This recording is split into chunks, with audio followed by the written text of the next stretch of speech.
tahun 2013. Sebenarnya baru tahun kemarin ya, Juni gitu, Juni-Juli 2022. Sekitar bulan November tahun 2018. Lupa. 2011.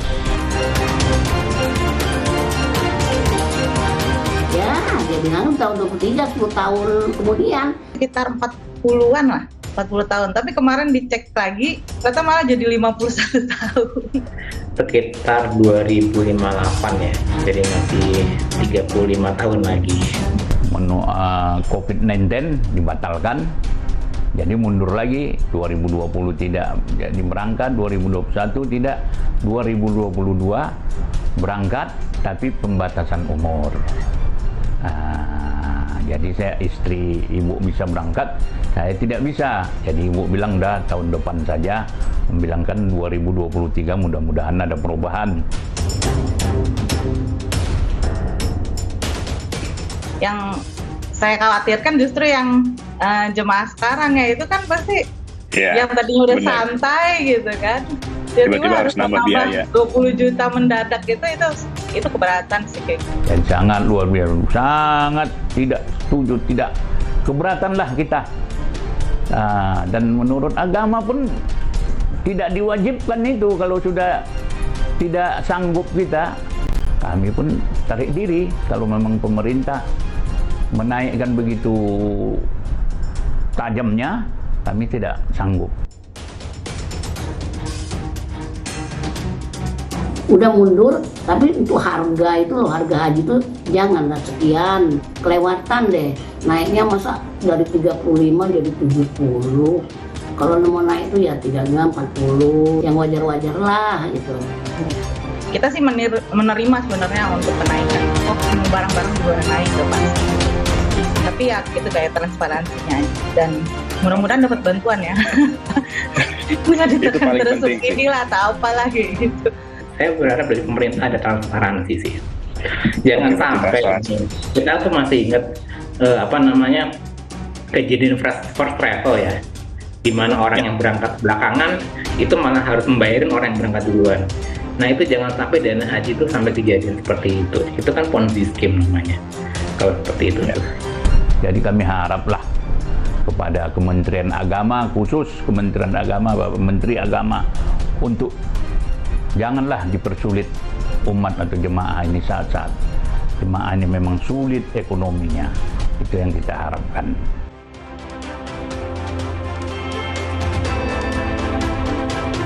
Anda kembali menyaksikan Business Talk, Pak Arsyad. Itu dia tadi suara dari para calon jemaah. Mungkin Anda bisa menjawab persoalan transparansi yang diinginkan oleh mereka, dan apalagi kalau kita lihat ini yang mengagetkan bagi masyarakat adalah naiknya cukup signifikan dan diminta baru Januari kemarin gitu ya. Sementara kan untuk kloter keberangkatan haji itu sekitar Mei kalau saya tidak salah, koreksi saya. Silakan Pak Arsyad. Iya, terima kasih. Jadi emang kenaikan biaya ini emang sebenarnya ya, kenaikan biaya ini kan tahun lalu ya, tahun 2022 ya.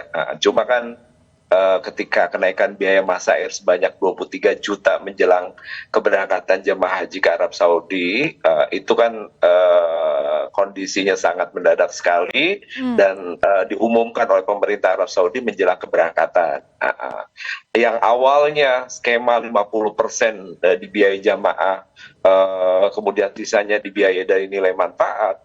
Ketika ada kenaikan biaya tersebut, akhirnya yang 10% atau yang menjadi 40% yang biaya jamaah itu, sisanya itu dibiayai dari nilai manfaat ya. Kalau saja tahun kemarin tidak ada kenaikan paket masa air yang mencapai 23 juta, saya kira kondisinya mungkin akan berbeda ya dengan sekarang ya. Artinya dengan skema 50% ya sebagaimana diberlakukan selama beberapa tahun ini, mulai 2018, 2019 sampai 2022 di awal penetapan Kepres dari Presiden ya.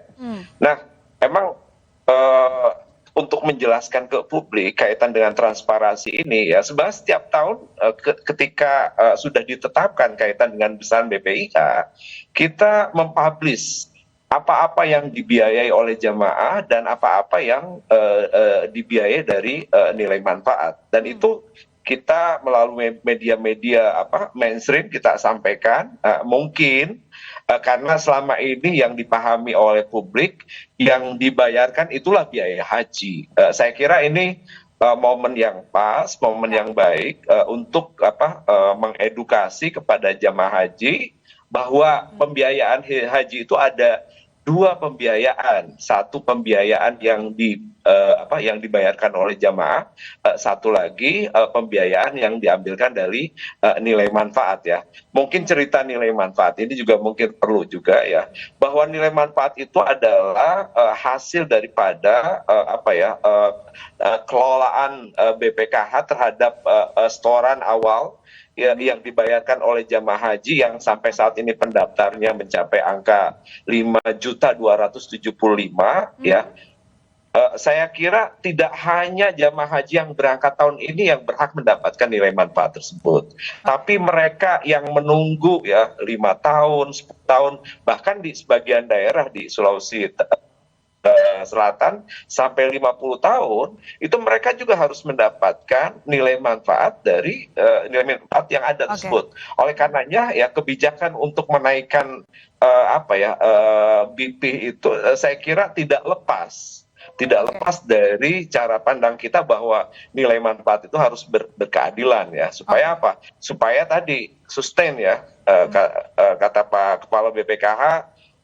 Saya kira kalau seandainya skema 2022 diberlakukan ya, tahun ini jamaahnya dikenai 40%, kemudian tahun 2024 dengan 40% ya, tahun 2027 ketika ada haji 2 kali, jamaah tidak lagi membayar 40%, 50% atau 60%, tapi membayar 100% ya. Kalau biaya hajinya 100 juta, maka jamaah harus dikenai beban 100 juta. Saya kira itu mungkin, Mbak. Oke, usulan 70-30 apakah itu fix demikian? Nanti saya follow up lagi ke Pak Arsyad ya. Saya ke Pak Fadlul kalau begitu. Pak Fadlul, menyambung yang dijelaskan oleh Pak Mustolih sebelumnya, bahwa kalau dilihat juga untuk pembagian hasil investasi dana haji juga sangat sedikit ya kepada yang menunggu begitu. Jawaban Anda bagaimana selama ini? Bagaimana upaya BPKH memaksimalkan investasi sehingga nilai manfaatnya juga tumbuh? Karena kalau dilihat untuk nilai manfaat dana haji setiap tahun peningkatannya tidak begitu signifikan, Pak. Oke, jadi kalau dilihat, saya coba kembali ke persentase dari nilai manfaat yang didistribusikan dulu ya. Jadi kalau kita lihat saat ini nilai manfaat yang didistribusikan kepada per jamaah per nilai virtual account itu sebenarnya sekitar 20% plus minus lah ya gitu bahasanya dari total hasil investasi di tahun berjalan. Nah, ini kan artinya 80%-an itu yang kemudian dijadikan tambalan, kalau tidak bisa bahasanya dalam bentuk subsidi, karena kalau banyak wacana di luar bahwa subsidi itu hanya oleh pemerintah, sementara ini kan dari jemaah haji yang menunggu kan sebenarnya ya. Jadi tambalannya itu yang 80% itu adalah hak dari orang yang belum berangkat sebenarnya untuk orang berangkat tahun berjalan. Nah ini yang tadi disampaikan Pak Mustolil itu istitoahnya apa seperti itu yang pas gitu ya untuk keberangkatan haji. Nah, kalau bicara mengenai hasil imbal investasi, kami rasa BPKH kan baru berjalan 5 tahun. Kami sendiri di sini baru hampir jalan 3 bulan lah ya untuk di masa periode di 2022-2027. Memang tidak bisa dipungkiri pada saat pembentukan BPKH di 2017 dan pengalihan dari dana haji yang dikelola oleh Kementerian Agama, periode sebelumnya menetapkan untuk menghasilkan investasi dengan resiko serendah mungkin karena kan pada saat masih berjalan pendirian dari BPKH itu sendiri. Itulah makanya kenapa kemudian kalau dilihat mungkin hasil investasinya tidak seperti yang diekspektasikan oleh masyarakat. Namun kalau kita lihat secara rata-rata, kebetulan kami kan sebelumnya berkarir di lembaga institusi pengelolaan keuangan investasi juga yang ada di pasar modal, memang rata-rata kita seperti tahun ini 6,28% net ya. Itu sebenarnya kalau bicaranya fix ya, artinya fixed income atau apa namanya investasinya masuk ke dalam SBSN dan kombinasi dengan deposito, itu sebenarnya sudah relatif hampir sama dengan apa yang dihasilkan oleh teman-teman yang ada di lembaga keuangan lainnya sebenarnya. Nah, bahwa kemudian masih belum cukup, ya rasanya makanya ke depannya di luar dari investasi yang mungkin akan expand agak masuk ke tatanan ya sebagai konsekuensinya dari low moderat ke moderat misalnya gitu ya.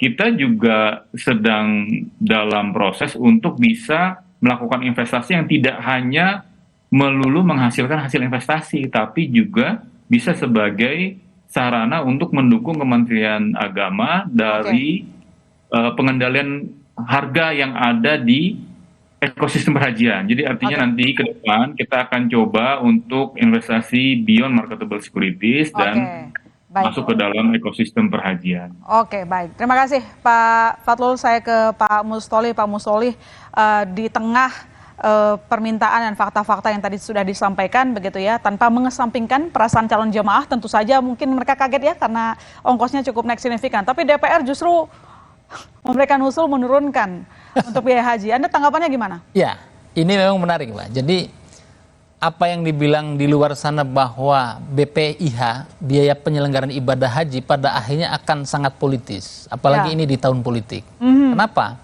Kalau misalnya kita merujuk ya, undang-undang yang memberikan kewenangan terhadap Kementerian Agama itu kan Undang-Undang 8 tahun 2019 tentang penyelenggaraan ibadah haji. Jadi berapapun yang diusulkan oleh Pak Arsyad atau Pak Menteri Agama begitu ya, dan jajarannya, itu pada akhirnya harus disetujui oleh DPR. Begitupun tadi yang disampaikan oleh Pak Ketua BPKH, langkah-langkah bahkan renstra, kemudian langkah-langkah investasi saja itu harus disetujui oleh DPR. Instrumen harus melalui DPR. Oleh Undang-Undang 34 tahun 2014. Nah, artinya apa? Akhirnya kemudian yang meracik itu kan ada di Senayan sana. Maka saya kira ketika kemudian ada wacana yang didorong oleh Komisi 8, banyak saya melihat juga banyak yang tidak setuju dengan konsep yang dibawa oleh Pak Menteri. Ini agaknya akan diturunkan. Saya menduga dan yakin akan diturunkan karena ini akan dilihat DPR seolah-olah katanya itu tidak bekerja begitu, tidak membela rakyat, tidak pro rakyat dan seterusnya. Tetapi tadi ini akan menyimpan bom waktu, menyimpan persoalan yang laten begitu yang setiap tahun akan berjalan. Nah, maka saya kira tinggal yang mana yang mau akan kita lihat. Apakah kalau kita membela jamaah haji yang berangkat, maka subsidinya akan besar, Mbak. Tapi kalau kita memperhitungkan antrian jamaah haji yang jumlahnya sudah 5,4 juta dan kemudian antriannya sudah puluhan tahun begitu ya. Ini maka kalau dilihat maka akan diturunkan subsidi biaya haji yang akan mau berangkat. Tadi dibilang targetnya Februari akan diumumkan. Kita tunggu angkanya, kita tunggu kebijaksanaan legislatif. Tapi kalau perlu, Mbak, saya usul kepada bapak-bapak yang ada di Komisi 8 harus dipercepat karena ini kan sudah bulan Rajab. Karena apa? Jika kemudian turun sedikit pun kita harus memberikan spare waktu kepada jamaah haji yang mau berangkat untuk mempersiapkan, untuk memberikan kelonggaran waktu yang lebih luas begitu, Mbak. Oke, baik. Terima kasih Pak. Nanti kita lanjutkan lagi. Saudara tetap bersama kami di Business Talk.